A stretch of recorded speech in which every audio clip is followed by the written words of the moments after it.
Assalamualaikum warahmatullahi wabarakatuh. Ya, bertemu lagi dengan Ibu dalam mata pelajaran sosiologi. Nah, sebelum kita memulai pelajaran pada hari ini, kepada ketua kelas tolong dipimpin doanya dulu. Ya, sudah ya. Oke. Sebelum kita memasuki pelajaran, apakah ada yang tidak hadir? Oke, hadir semua ya. Ya. Nah, hari ini kita akan melanjutkan materi dari pertemuan minggu kemarin, yaitu tentang kelompok sosial. Nah,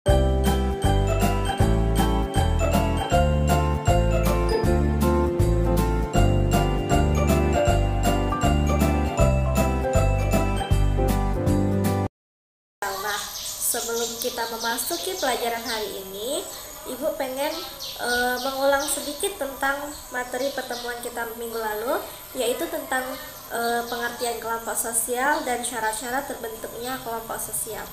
Nah, apa itu kelompok sosial? Kelompok sosial itu dapat didefinisikan sebagai sekumpulan orang yang memiliki hubungan dan saling berinteraksi sehingga mengakibatkan tumbuhnya rasa kebersamaan dan rasa saling memiliki. Nah, syarat-syarat terbentuknya kelompok sosial itu sendiri akan melanjutkan materinya, yaitu tentang klasifikasi kelompok sosial. Nah, kelompok sosial ini diklasifikasikan menjadi dua, yaitu kelompok teratur dan kelompok tidak teratur. Nah, kita bahas satu-satu dahulu. Yang pertama, kita akan membahas tentang kelompok tidak teratur. Nah, kelompok tidak teratur itu dibagi menjadi tiga, yaitu kelompok kerumunan, publik, dan massa. Nah, kerumunan ini sendiri dibagi lagi menjadi tiga bagian, yaitu kerumunan yang berartikulasi pada struktur sosial, kerumunan yang bersifat sementara atau casual crowds, dan kerumunan yang melanggar norma hukum atau lawless crowds. Nah, kerumunan yang berartikulasi pada struktur sosial ini dibagi lagi menjadi dua, yaitu penonton pasif atau formal audience dan kelompok ekspresif atau expressive group. Penonton pasif atau formal audience yaitu kerumunan yang mempunyai pusat perhatian dan tujuan yang sama erat dan mempunyai sifat pasif. Pada kelompok sosial ini, interaksi sosialnya sangat dibatasi bahkan dihindari. Masing-masing individu mempunyai perhatian tertentu yang tidak ingin diganggu. Contohnya adalah penonton di dalam gedung bioskop dan pendengar khotbah.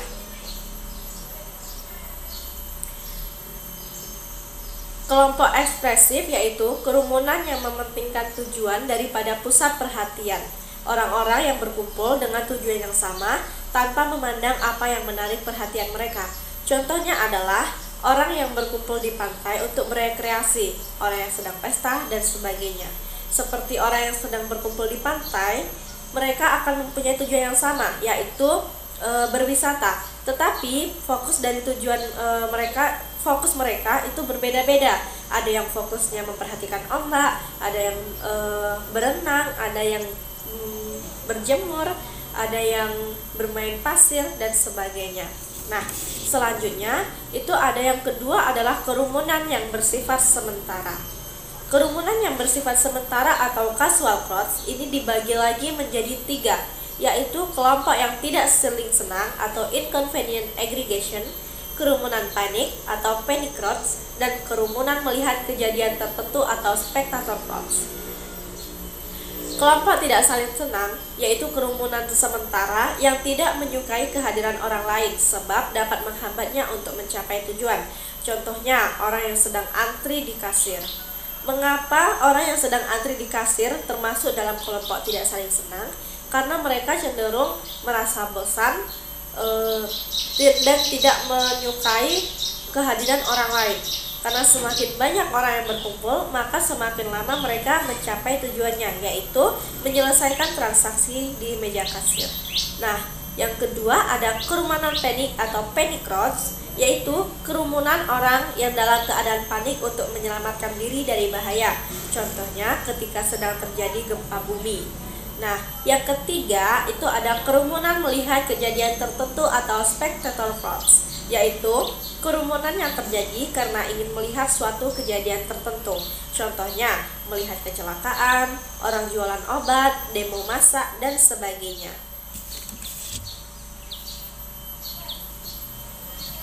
Jenis kerumunan yang ketiga itu ada kerumunan yang berlawanan dengan norma hukum atau lawless crowds. Nah, kerumunan ini dibagi lagi menjadi dua, yaitu kerumunan emosional atau acting mobs, yaitu kerumunan yang menggunakan kekuatan fisik untuk melawan norma-norma pergaulan hidup yang bersangkutan. Contohnya pengeroyokan, tawuran, dan sebagainya. Dan selain itu juga ada kerumunan tak bermoral atau immoral crowds, yaitu kerumunan orang yang tindakannya melawan norma pergaulan hidup dan tidak mempunyai tujuan yang jelas. Contohnya kumpulan orang yang mabuk, pecandu narkoba, dan obat-obatan terlarang. Yang kedua itu adalah massa. Massa mempunyai kemiripan ciri dengan kerumunan, tetapi proses terbentuknya agak berbeda. Pada massa ada sebagian pembentukan yang disengaja dan ada sebagian yang bersifat spontan. Contohnya adalah pengumpulan orang-orang di sebuah lapangan atau jalan untuk melakukan demonstrasi. Yang ketiga itu adalah public. Public terbentuknya hampir sama dengan massa, tetapi tidak dalam tempat yang sama. Public mempunyai anggota yang tersebar tanpa batas wilayah formal yang berinteraksi melalui alat komunikasi seperti TV, radio, dan surat kabar.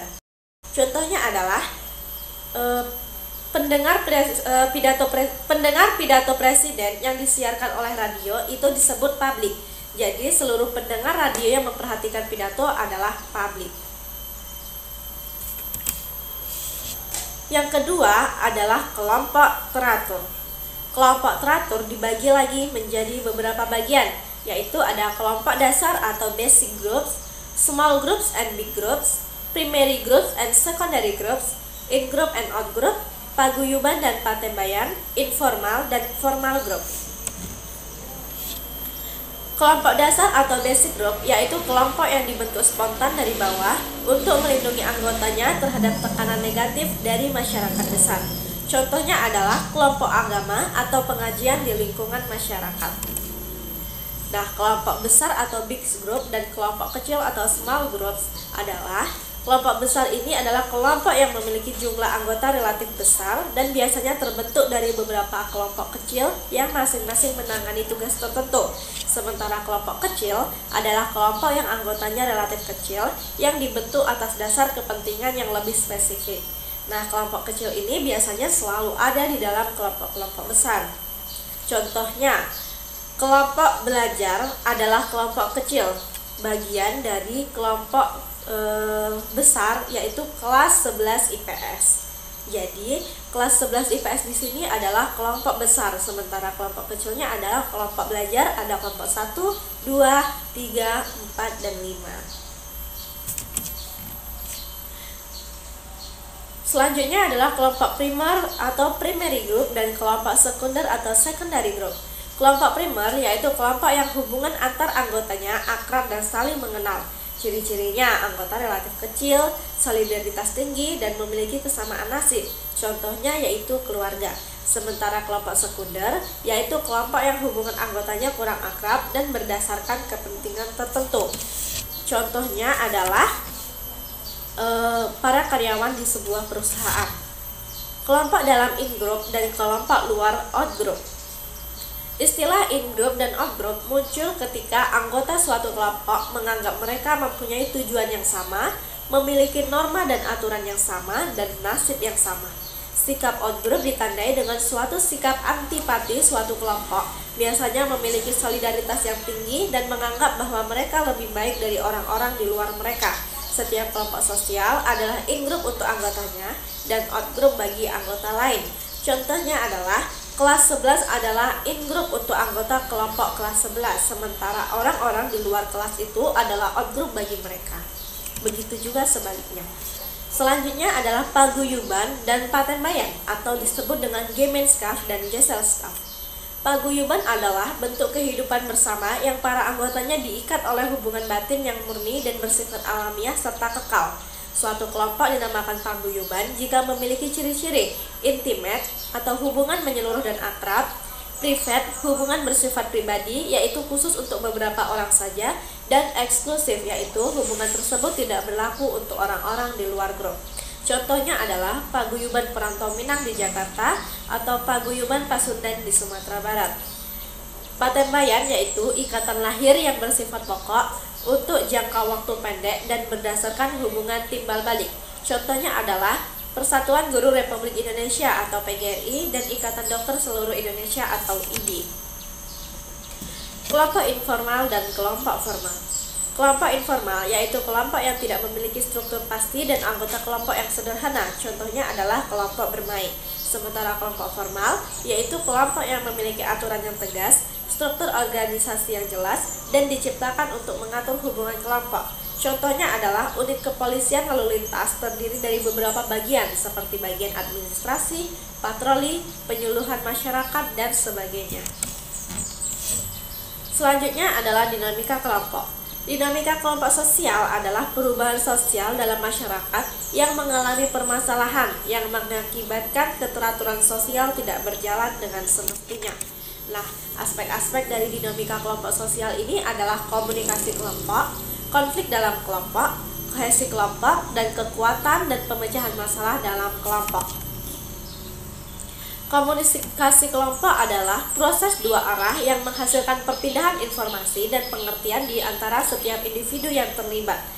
Nah, sementara konflik kelompok adalah dalam suatu kelompok itu pasti ada namanya konflik, pasti tercipta tentang konflik. Kohesi kelompok yaitu daya tarik baik positif maupun negatif yang menyebabkan anggota kelompok bertahan dalam suatu kelompok. Kohesi kelompok ini adalah bagaimana para anggotanya saling mencintai dan menyukai satu sama lainnya. Kekuatan dan pemecahan masalah dalam kelompok. Ada beberapa cara pemecahan masalah dalam kelompok, di antaranya yaitu koersi, mediasi, arbitrasi, konsiliasi, adjudikasi, dan stalimet. Koersi yaitu cara menyelesaikan masalah dengan memakai kekerasan. Mediasi yaitu cara menyelesaikan masalah dengan menghadirkan pihak ketiga sebagai perantara dalam menyelesaikan konflik. Arbitrasi yaitu proses penyelesaian konflik dengan menghadirkan pihak ketiga sebagai pihak yang menyelesaikan konflik. Konsiliasi yaitu suatu usaha untuk mempertemukan keinginan-keinginan pihak yang bertikai demi tercapainya suatu persetujuan bersama. Adjudikasi yaitu penyelesaian konflik melalui pengadilan. Stalimet yaitu kedua pihak yang bertikai memiliki kekuatan yang seimbang sehingga penyelesaian berhenti pada titik tertentu. Sekian dulu pertemuan kita pada hari ini. Jika ada yang ingin ditanyakan, dipersilakan. Jika tidak ada, kita tutup pertemuan hari ini dengan membaca hamdalah. Alhamdulillahirabbil alamin. Sampai bertemu dalam mata pelajaran sosiologi di minggu selanjutnya. Assalamualaikum warahmatullahi wabarakatuh.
Assalamualaikum warahmatullahi wabarakatuh.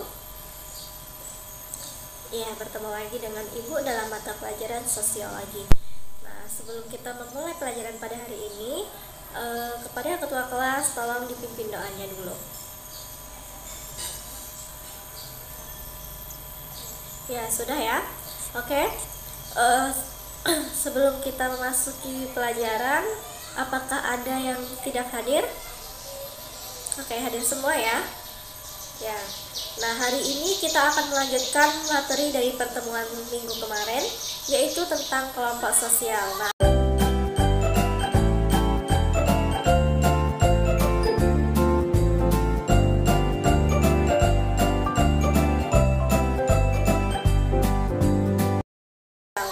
sebelum kita memasuki pelajaran hari ini, Ibu pengen mengulang sedikit tentang materi pertemuan kita minggu lalu, yaitu tentang pengertian kelompok sosial dan syarat-syarat terbentuknya kelompok sosial.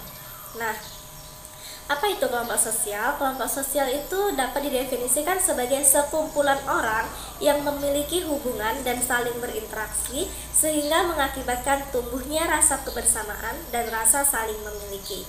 Nah, syarat-syarat terbentuknya kelompok sosial itu sendiri akan melanjutkan materinya, yaitu tentang klasifikasi kelompok sosial.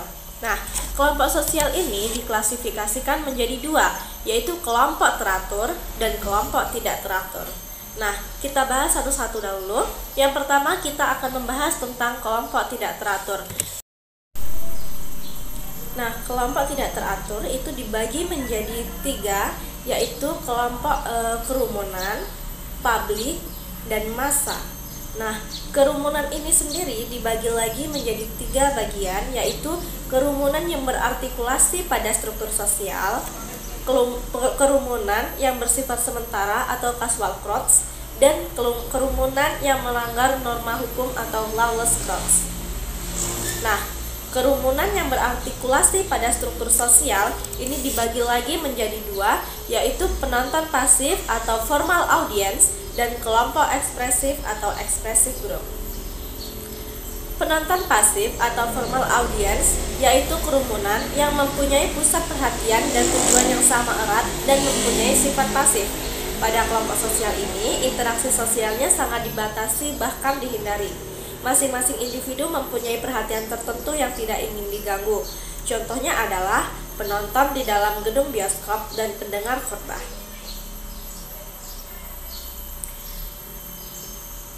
Kelompok ekspresif yaitu kerumunan yang mementingkan tujuan daripada pusat perhatian. Orang-orang yang berkumpul dengan tujuan yang sama tanpa memandang apa yang menarik perhatian mereka. Contohnya adalah orang yang berkumpul di pantai untuk berekreasi, orang yang sedang pesta, dan sebagainya. Seperti orang yang sedang berkumpul di pantai, mereka akan mempunyai tujuan yang sama, yaitu berwisata. Tetapi fokus dari tujuan fokus mereka itu berbeda-beda. Ada yang fokusnya memperhatikan ombak, ada yang berenang, ada yang berjemur, ada yang bermain pasir, dan sebagainya. Nah, selanjutnya itu ada yang kedua adalah kerumunan yang bersifat sementara. Kerumunan yang bersifat sementara atau casual crowds ini dibagi lagi menjadi tiga, yaitu kelompok yang tidak saling senang atau inconvenient aggregation, kerumunan panik atau panic crowds, dan kerumunan melihat kejadian tertentu atau spectator crowds. Kelompok tidak saling senang yaitu kerumunan sementara yang tidak menyukai kehadiran orang lain sebab dapat menghambatnya untuk mencapai tujuan. Contohnya, orang yang sedang antri di kasir. Mengapa orang yang sedang antri di kasir termasuk dalam kelompok tidak saling senang?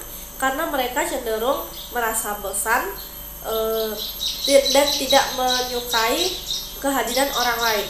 Karena semakin banyak orang yang berkumpul, maka semakin lama mereka mencapai tujuannya, yaitu menyelesaikan transaksi di meja kasir. Nah, yang kedua ada kerumunan panik atau panic crowds, yaitu kerumunan orang yang dalam keadaan panik untuk menyelamatkan diri dari bahaya. Contohnya ketika sedang terjadi gempa bumi. Nah, yang ketiga itu ada kerumunan melihat kejadian tertentu atau spectator crowds. yaitu kerumunan yang terjadi karena ingin melihat suatu kejadian tertentu. Contohnya, melihat kecelakaan, orang jualan obat, demo massa, dan sebagainya. Jenis kerumunan yang ketiga itu ada kerumunan yang berlawanan dengan norma hukum atau lawless crowd. Nah, kerumunan ini dibagi lagi menjadi dua, yaitu kerumunan emosional atau acting groups, yaitu kerumunan yang menggunakan kekuatan fisik untuk melawan norma-norma pergaulan hidup yang bersangkutan. Contohnya pengeroyokan, tawuran, dan sebagainya. Dan selain itu juga ada kerumunan tak bermoral atau immoral crowds, yaitu kerumunan orang yang tindakannya melawan norma pergaulan hidup dan tidak mempunyai tujuan yang jelas. Contohnya kumpulan orang yang mabuk, pecandu narkoba, dan obat-obatan terlarang. Yang kedua itu adalah massa. Massa mempunyai kemiripan ciri dengan kerumunan, tetapi proses terbentuknya agak berbeda. Pada massa ada sebagian pembentukan yang disengaja dan ada sebagian yang bersifat spontan. Contohnya adalah pengumpulan orang-orang di sebuah lapangan atau jalan untuk melakukan demonstrasi. Yang ketiga itu adalah public. Public terbentuknya hampir sama dengan massa, tetapi tidak dalam tempat yang sama. Public mempunyai anggota yang tersebar tanpa batas wilayah formal yang berinteraksi melalui alat komunikasi seperti TV, radio, dan surat kabar. Contohnya adalah pendengar pidato presiden yang disiarkan oleh radio itu disebut public. Jadi seluruh pendengar radio yang memperhatikan pidato adalah publik. Yang kedua adalah kelompok teratur. Kelompok teratur dibagi lagi menjadi beberapa bagian, yaitu ada kelompok dasar atau basic groups, small groups and big groups, primary groups and secondary groups, in-group and out-group, paguyuban dan patembayan, informal dan formal group. Kelompok dasar atau basic group yaitu kelompok yang dibentuk spontan dari bawah untuk melindungi anggotanya terhadap tekanan negatif dari masyarakat besar. Contohnya adalah kelompok agama atau pengajian di lingkungan masyarakat. Nah, kelompok besar atau big group dan kelompok kecil atau small groups adalah kelompok besar ini adalah kelompok yang memiliki jumlah anggota relatif besar dan biasanya terbentuk dari beberapa kelompok kecil yang masing-masing menangani tugas tertentu. Sementara kelompok kecil adalah kelompok yang anggotanya relatif kecil yang dibentuk atas dasar kepentingan yang lebih spesifik. Nah, kelompok kecil ini biasanya selalu ada di dalam kelompok-kelompok besar. Contohnya, kelompok belajar adalah kelompok kecil, bagian dari kelompok besar yaitu kelas 11 IPS.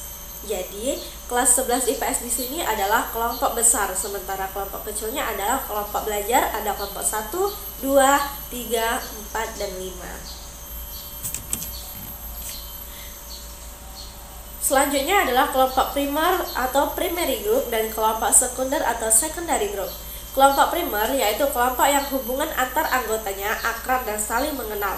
Ciri-cirinya anggota relatif kecil, solidaritas tinggi, dan memiliki kesamaan nasib. Contohnya yaitu keluarga. Sementara kelompok sekunder yaitu kelompok yang hubungan anggotanya kurang akrab dan berdasarkan kepentingan tertentu. Contohnya adalah para karyawan di sebuah perusahaan. Kelompok dalam in-group dan kelompok luar out-group. Istilah in-group dan out-group muncul ketika anggota suatu kelompok menganggap mereka mempunyai tujuan yang sama, memiliki norma dan aturan yang sama, dan nasib yang sama. Sikap out-group ditandai dengan suatu sikap antipati suatu kelompok, biasanya memiliki solidaritas yang tinggi dan menganggap bahwa mereka lebih baik dari orang-orang di luar mereka. Setiap kelompok sosial adalah in-group untuk anggotanya dan out-group bagi anggota lain. Contohnya adalah kelas 11 adalah in-group untuk anggota kelompok kelas 11, sementara orang-orang di luar kelas itu adalah out-group bagi mereka. Begitu juga sebaliknya. Selanjutnya adalah paguyuban dan patembayan atau disebut dengan Gemeinschaft dan Gesellschaft. Paguyuban adalah bentuk kehidupan bersama yang para anggotanya diikat oleh hubungan batin yang murni dan bersifat alamiah serta kekal. Suatu kelompok dinamakan paguyuban jika memiliki ciri-ciri intimate atau hubungan menyeluruh dan akrab, private, hubungan bersifat pribadi yaitu khusus untuk beberapa orang saja, dan eksklusif yaitu hubungan tersebut tidak berlaku untuk orang-orang di luar grup. Contohnya adalah paguyuban perantau Minang di Jakarta atau paguyuban Pasundan di Sumatera Barat. Patembayan yaitu ikatan lahir yang bersifat pokok untuk jangka waktu pendek dan berdasarkan hubungan timbal balik. Contohnya adalah Persatuan Guru Republik Indonesia atau PGRI dan Ikatan Dokter Seluruh Indonesia atau IDI. Kelompok informal dan kelompok formal. Kelompok informal yaitu kelompok yang tidak memiliki struktur pasti dan anggota kelompok yang sederhana. Contohnya adalah kelompok bermain. Sementara kelompok formal yaitu kelompok yang memiliki aturan yang tegas, struktur organisasi yang jelas, dan diciptakan untuk mengatur hubungan kelompok. Contohnya adalah unit kepolisian lalu lintas terdiri dari beberapa bagian seperti bagian administrasi, patroli, penyuluhan masyarakat, dan sebagainya. Selanjutnya adalah dinamika kelompok. Dinamika kelompok sosial adalah perubahan sosial dalam masyarakat yang mengalami permasalahan yang mengakibatkan keteraturan sosial tidak berjalan dengan semestinya. Nah, aspek-aspek dari dinamika kelompok sosial ini adalah komunikasi kelompok, konflik dalam kelompok, kohesi kelompok, dan kekuatan dan pemecahan masalah dalam kelompok.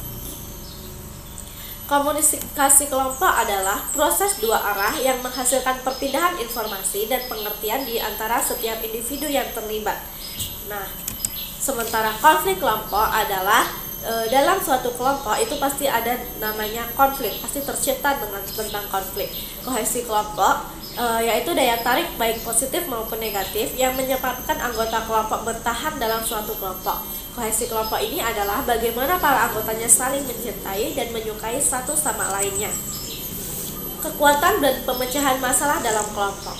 Ada beberapa cara pemecahan masalah dalam kelompok, di antaranya yaitu koersi, mediasi, arbitrasi, konsiliasi, adjudikasi, dan stalimet. Koersi yaitu cara menyelesaikan masalah dengan memakai kekerasan. Mediasi yaitu cara menyelesaikan masalah dengan menghadirkan pihak ketiga sebagai perantara dalam menyelesaikan konflik.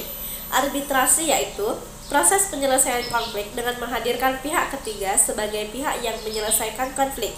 Konsiliasi yaitu suatu usaha untuk mempertemukan keinginan-keinginan pihak yang bertikai demi tercapainya suatu persetujuan bersama. Adjudikasi yaitu penyelesaian konflik melalui pengadilan. Stalimet yaitu kedua pihak yang bertikai memiliki kekuatan yang seimbang sehingga penyelesaian berhenti pada titik tertentu. Sekian dulu pertemuan kita pada hari ini. Jika ada yang ingin ditanyakan, dipersilahkan. Jika tidak ada, kita tutup pertemuan hari ini dengan membaca hamdalah. Alhamdulillahirabbil alamin. Sampai bertemu dalam mata pelajaran sosiologi di minggu selanjutnya. Assalamualaikum warahmatullahi wabarakatuh.